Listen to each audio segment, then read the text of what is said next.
Welcome everyone, it's Shari Carroll for SimonsStamp.com, and I have a special collaboration stamp set to show you from Kitchen Sink Stamps, and this is called Gingerbread Hugs.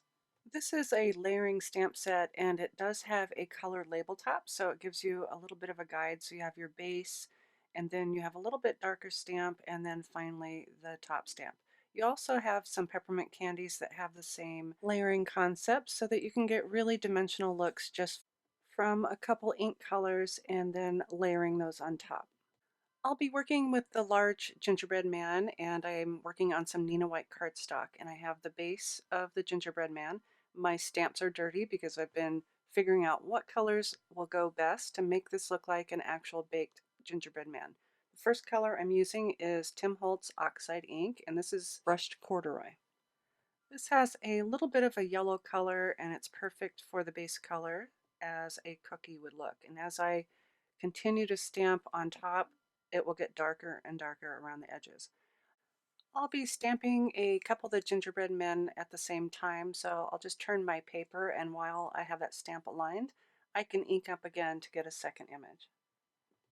Lining up your stamps for this layering is really important, and we've also included a guide to help you with determining how to easily line up those images.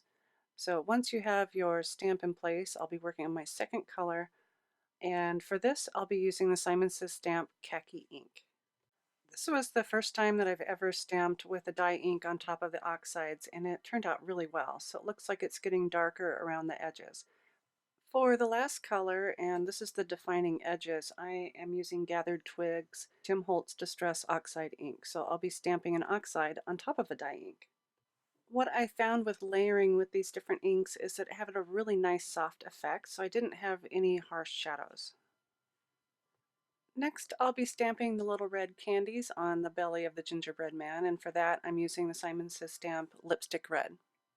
And remember, if you're doing multiples, turn your paper around and stamp the second one as well.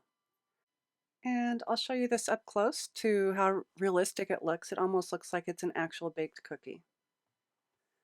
At this point, I have cut out my gingerbread man, and I have put the stamp on that includes the little frosted zigzags and the eyes, and I'm inking this stamp up with the Simon Says Stamp clear ink. I'll be using some white embossing powder, so I will sprinkle that on and tap off the excess, and then heat set it with my heat tool.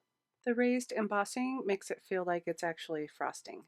I'm ready to put my card together, and I have die cut a 3.5 circle from some Schoolhouse red cardstock from Simon Says Stamp.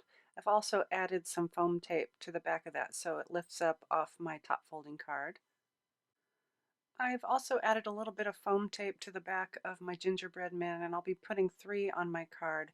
And I wanted it to look as though they were on a plate and kind of escaping off the plate to come give you some gingerbread hugs. So I'll just place these around in that circle area. And then I can place my message at the bottom which says Gingerbread Hugs.